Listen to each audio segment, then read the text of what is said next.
Greetings from Tokyo, my dear friends. This is Daisuke, and I hope this video finds you well wherever you are in the world. So continuing with my discussion with respect to the recent releases made by the Criterion collection during this year, 2020, it is my pleasure to share with you, if you don't mind, some thoughts and comments that I have with regard to the film that is set at spine 1013. The film is from 1968, and the director is Pier Paolo Pasolini. The film is TEOREMA.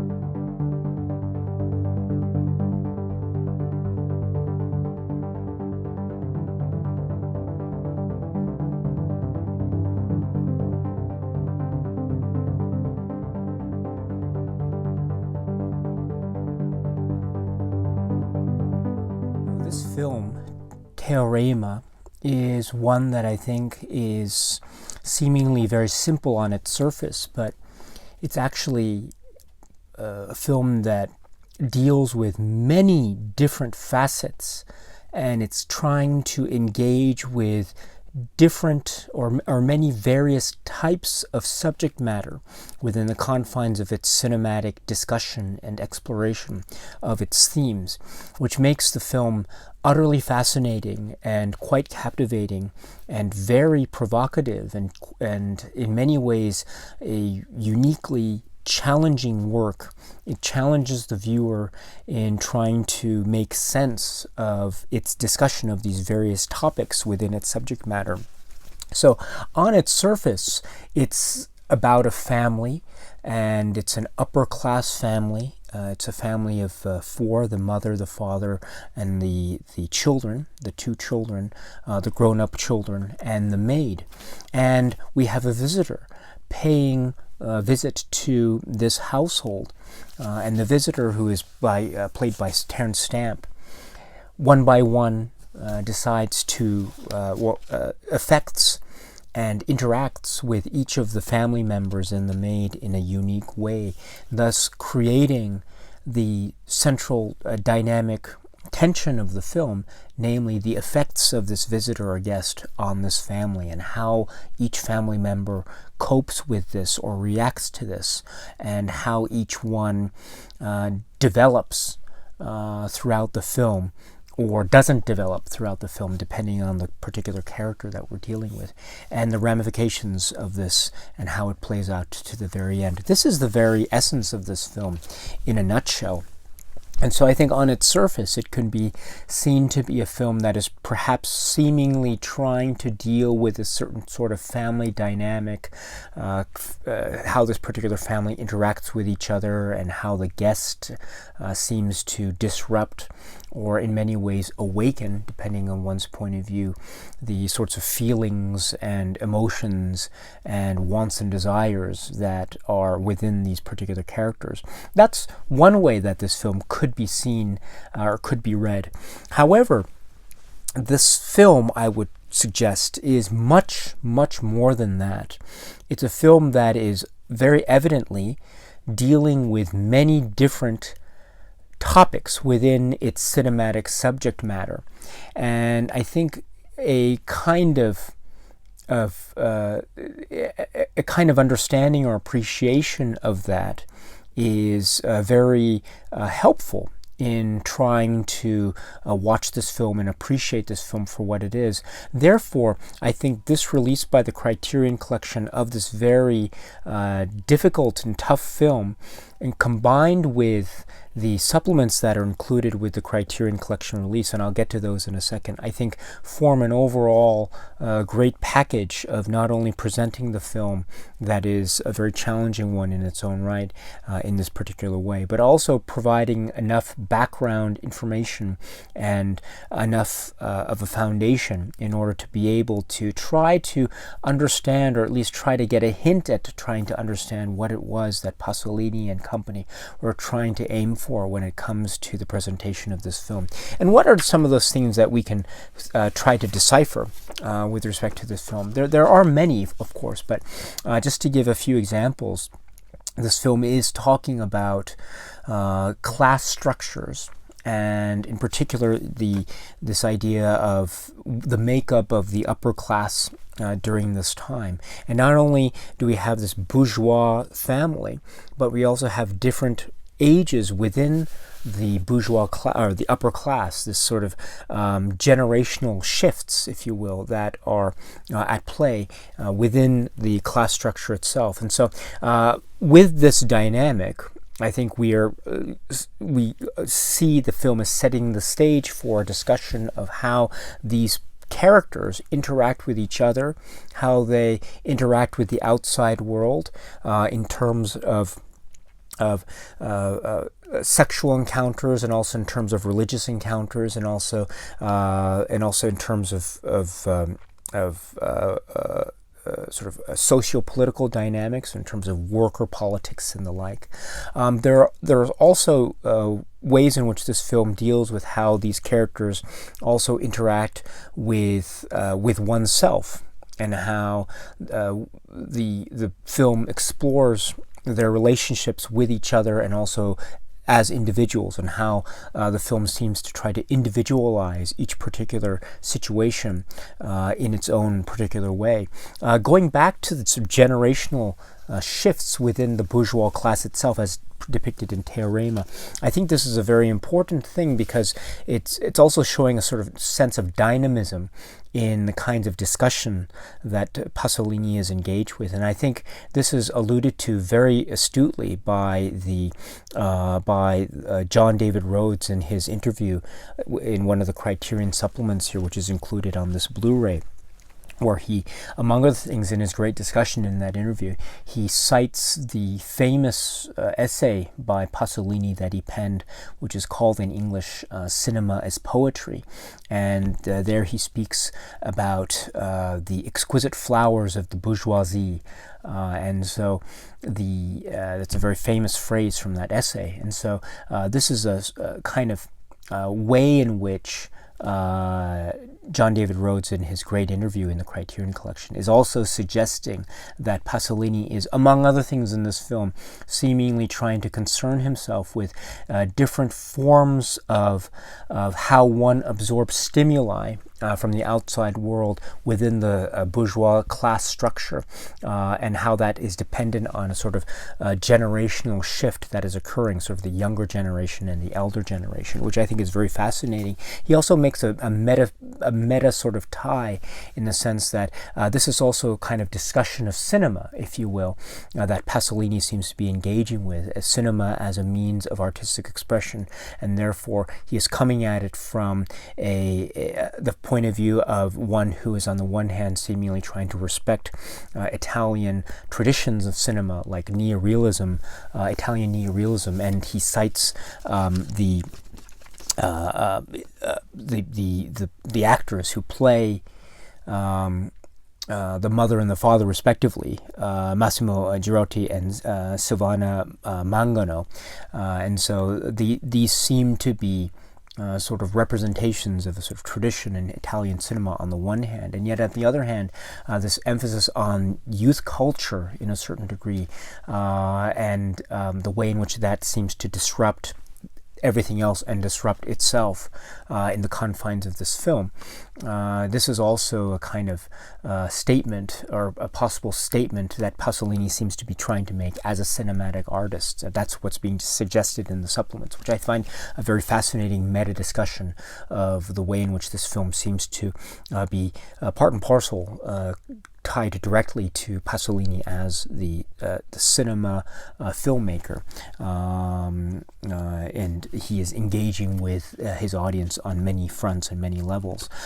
There's also a very direct allusions and references made to the notion of religion, and how the idea of belief systems the importance of these belief systems, or the emptiness of these belief systems, or the redundancy of these belief systems, or the different ways in which these belief systems are applied in different sorts of situations. And the film does provide different situations in which these sort of hypotheses or theories or theorems, if you will, are being applied. And so it has a very lovely structure in terms of an almost mathematical precision. And in each of these explorations of, let's say, the examination of how, the examination of the fullness or the emptiness of class structure, the examination of the effectiveness or non-effectiveness of religious belief systems, the examination of the sort of social-political, how should I put it, the social-political ramifications of certain choices that are made, and how those social-political ramifications are tied inextricably to deep personal choices that are basically molded by one's viewpoint of the world, and that viewpoint is in turn connected deeply, and there's a deep-rooted connectedness with one's viewpoint, and also in how one sees oneself and one sees the surroundings of that particular situation. And I'm talking about here the context being the family. And so these sorts of applications of the way in which these situations are set up and the way in which they are sort of disrupted provides the sort of organizational backbone of this film. And it's with that organizational backbone that is very mathematically precise. It's with that precision that Pasolini gives us these many different facets of discussion. And it's quite a fascinating thing. And one other thing that I forgot to mention, amongst all these discussions, there is the class structures, the religious angle. There's also the social-political angle in terms of the affects of the way in which sort of emotional turmoil seems to be linked somehow with the notion of a sort of a Marxist philosophy that is very evident from the start of the film. There's also this notion of sexual politics and also sexual identity, and how that is related to a kind of social economic shift or socio-political upheaval, if you will.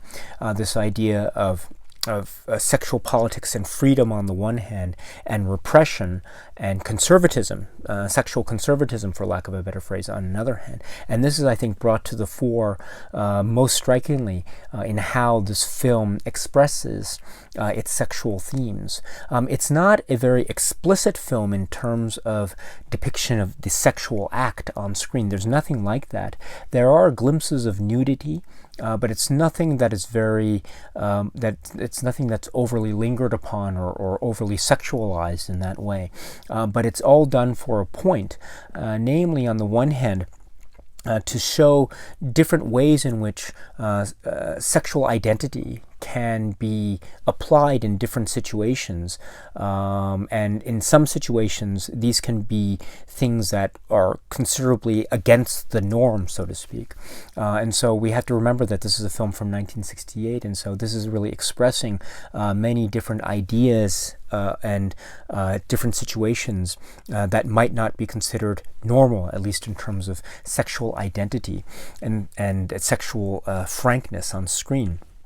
And I'm talking also about the depictions of heterosexual relations and also homosexual relations, and how this in turn develops into the way in which cinema is being transformed by Pasolini, as it were, in terms of a kind of tool of exploration, visual exploration, that is also challenging the status quo in a very subtle and not so subtle way. And so this is all kind of a generalized way of saying that Pasolini's work, TEOREMA, is filled to the brim with many different kinds of philosophical approaches that are meant to provoke and prod, and they are meant to excite and also cause certain types of conversations to be had. Depending on one's point of view, one might see the way in which these different situations are played out to be somewhat shocking. There are a lot of ways in which these situations are played out to their relative conclusions that can be seen to be baffling, somewhat mystifying, and also very inscrutable, and also quite miraculous on the other hand. But there are also ways in which this film leads one to conclude something very pessimistic about the world. But once again, it really depends on one's point of view as one watches this film. It's a really fascinating work of art. That is the film TEOREMA. Now, speaking really quickly, or briefly, as brief as I can, about this particular Criterion release, I should say that this is purports to be a new 4K digital. It's a 4K digital transfer with uncompressed monaural sound, and I must say that the picture quality is quite striking. Now, I have this film on the BFI release, a very early BFI release, and I really love the BFI release very much so. But this Criterion release does have a little bit of a brighter feel to it. There are certain ways in which the colors seem to pop out in a more vivid way than I was used to, and so it was a bit of a surprise to me when I saw it. Now, I don't know which particular version of the film is quote unquote more accurate, but they are both very good, the BFI version and this now Criterion release. But so I don't think that I could say one is necessarily better than the other, but I must say that this Criterion release version of the film is striking, and it's also the detail that I can see is really quite remarkable, and so it's in many ways a different viewing experience for me. So I really enjoyed it, and this also has the Italian soundtrack of the film, and also the English language soundtrack of the film, which has, among other things, the sort of added virtue of actually you can hear Terence Stamp's actual voice. It's a really interesting way to watch it. I think you can watch the film in either English or Italian. I think each has its own interesting effect on the viewer, but it's good that the Criterion Collection has both options available. And then, as far as the features are concerned, let's see. So the first feature to talk about is the great audio commentary soundtrack by Robert Gordon. And this is actually carried over from an earlier release, so it's not a new supplement, but it is a really fantastic audio commentary track. It is essential, absolutely essential for viewing this film. Robert Gordon presents the information in a clear, precise manner, very easy to follow, and yet filled with a lot of information, sometimes somewhat academic, but even the academic parts are presented by Mr. Gordon in a very lucid and easy to follow manner. So this is vital. I strongly recommend the audio commentary track as part of your viewing experience of this film. It's absolutely essential. And then there is a supplement which is a very short, about 2-minute excerpt from a French interview, or an interview conducted in French. The interview is Cécile Philippe, and this was, according to the Criterion Collection, initially broadcast February 8th, 1969. And this is an interview this is an interview of Pasolini himself, so we actually see him talk about this film. He's speaking in French, and so you can basically it's an opportunity to just marvel at how well he can express himself in the French language. And the interview is short, but it's very interesting for many reasons. But to give a couple highlights, he mentions how this film, TEOREMA, is a parable, and I really appreciate how he, in those terms, therefore discusses this film in comparison to an earlier film, another film that he had made called Hawks and the Sparrows, which is also a very important film in Pasolini's filmography. But this idea of the film being something that is meant to be a story that is standing in for something else, that is a metaphor for something else, is very key. That's, I think, one of the key components in allowing me to have a better grasp of this film. And so to have Pasolini himself acknowledge this in the interview, I think is it's very validating, I think, from my point of view. So it's a wonderful interview, and I recommend it very much. I also really like how he quotes or he refers to Jean de Barncelli from Le Monde and the sort of contemporary attitudes towards this film, and how he thought that it wasn't necessarily the case that Italian audiences looked at this film in a different way than French audiences, but rather there seemed to be a universal viewpoint about this film, and there seemed to be sort of a polarizing effect of this film on audiences of the day and even now. So I really like those little details that he provides. So that's the interview. And then there is another interview made in 2007. This is an interview of the actor Terence Stamp, who plays the guest or the visitor.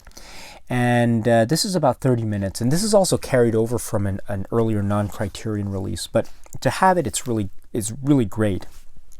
Because to hear Terence Stamp speak about many topics, primarily TEOREMA, primarily Pasolini, but not just Pasolini.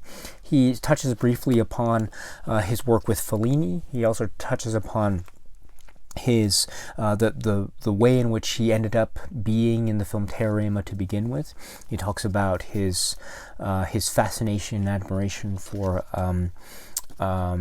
Silvana Mangano and meeting her for the first time. He also talks about Laura Betti, the actor Laura Betti, who plays the maid, and how he had a certain type of there was a certain kind of dynamic between her and him on the set, as it were, and so it was a very he recounts certain anecdotes on set about that dynamic on set with Laura Betti, which I thought was very fascinating.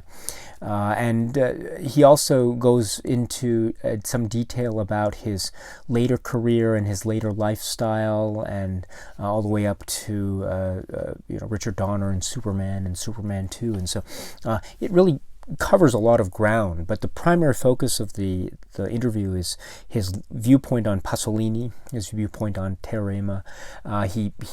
There's some really interesting anecdotes that he cites about Pasolini and the producers of the film, about how the producers had, I don't want to spoil it, but if you have a chance to check out the interview either on the Criterion release or on the earlier BFI release, then I would suggest that you check out the point in the interview where he talks about how the producers say they couldn't afford to pay him. So how that story about what happened about whether or not he ended up getting paid for the film or not, and how that story and the way in which that story ends seems to be an indication of what Terence Stamp actually thought of Pasolini, at least in a certain respect anyway.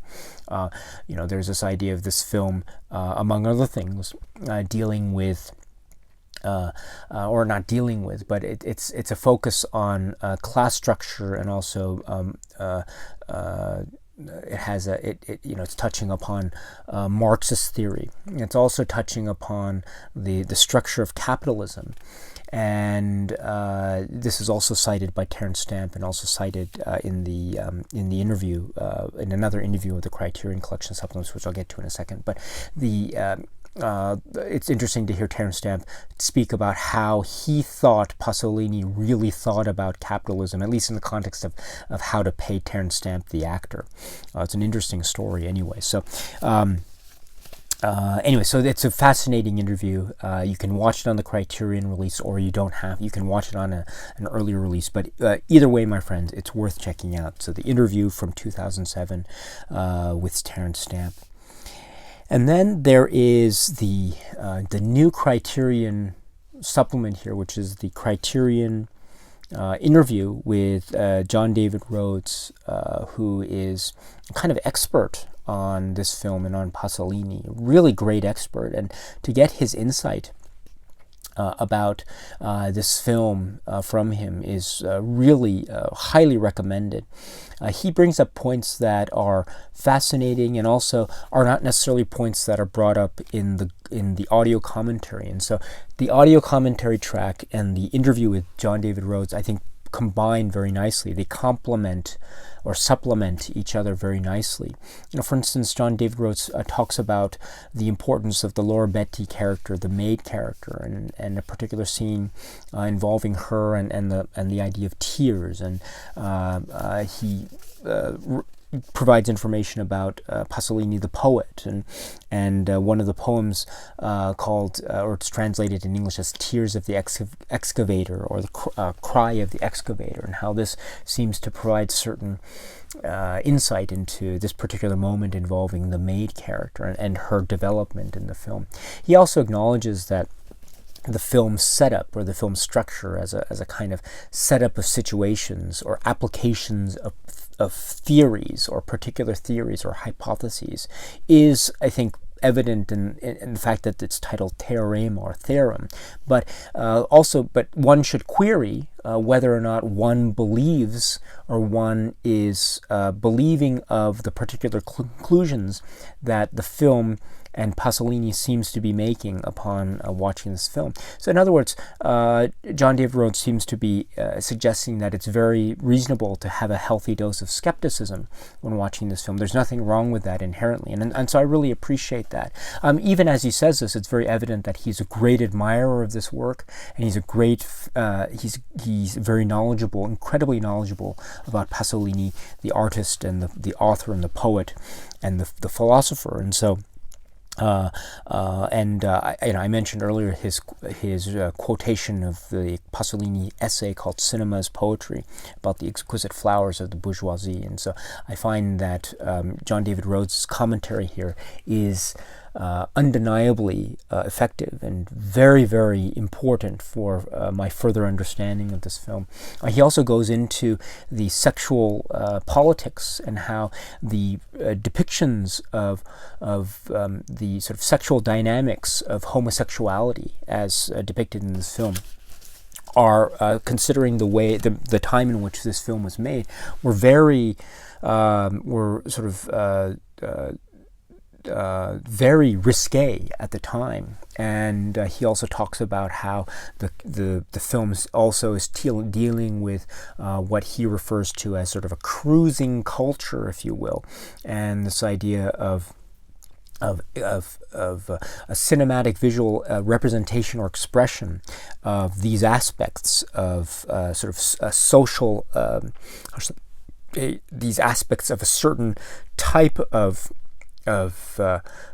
sexual identity that is playing out in the context of contemporary Italy, or urban Italy at the time. And so this conversation that he has, I think, goes at the heart of what this film, and how this film is very significant in terms of many things, but also, among other things, the way in which it is expressing certain facets of human sexuality in a way that perhaps had not been necessarily seen in this kind of high exposure film from the cinema of Italy at the time. And so this is a very helpful interview from John David Rhodes, incredibly insightful, and as I say, it brings up points that I think complement the Gordon audio commentary so well. And so you can watch the film with the audio commentary track on, and then you can watch the interview with John David Rhodes, and then you can watch the Terence Stamp interview, and then of course you can watch the Pasolini snippet, the 2-minute snippet of the interview that he gives in French, and there's that. And then of course, once you're done with that, or before that, you can also read the James Quandt essay called Just a Boy, which is included in the insert, which is one of these fold-outs like so.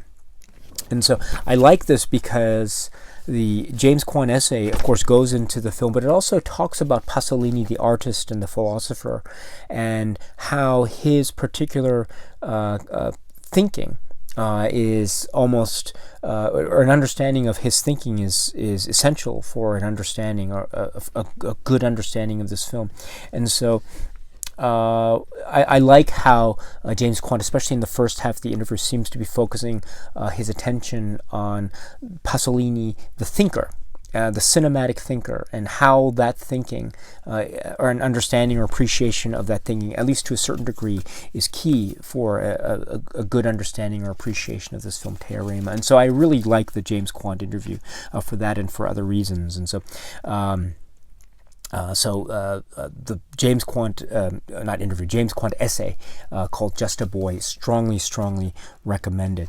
And then as for the layout itself, you've got this gray-blue motif on the cover, and we have the art is credited as being art director Sarah Habibi, Eric Skillman, and designers Nassim Hickson and Danny Rutledge. So we have this layout which is continued on through the insert here, and so we have the mother figure, of course, on the cover here, but then we have the other characters continued on into the leaflet or the booklet here. So this is a really nice sort of collage motif, which can be suggestive of many things. It's suggestive of a kind of intrusion on one's life, or kind of fractured nature of identity, and a kind of a desolation, if you will, or a devastation, a sort of emotional devastation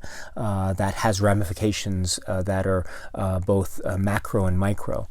And I think this cover seems to evoke that, at least on an intuitive level. And so I really appreciate that very much. The grays and blues, I think, are also very nice. In particular, the blues, this particular presentation by the Criterion Collection, as I say, it brings out a lot of detail, and one of the details that is really evident is just the nature of this color, especially the eyes of Terence Stamp. It's really nice. And so to have this sort of color motif on the cover itself, whether it was on purpose or not, still is a nice sort of visual link that ties the whole package together. So this is the release of the film TEOREMA from the Criterion Collection, Spine 1013.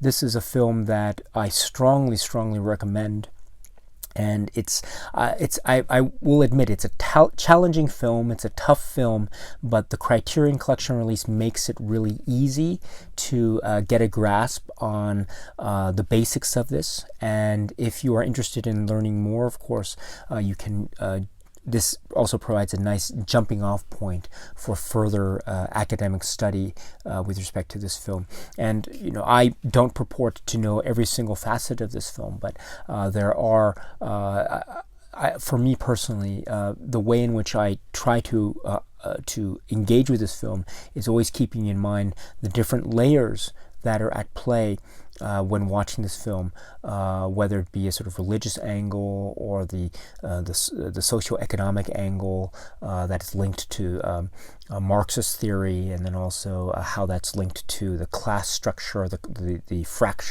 fractured nature of the class structure, and how that is tied also to the individualization of each of these characters, or the lack thereof, and how that is augmented or how that is ruptured or disrupted upon the introduction of this stranger or visitor.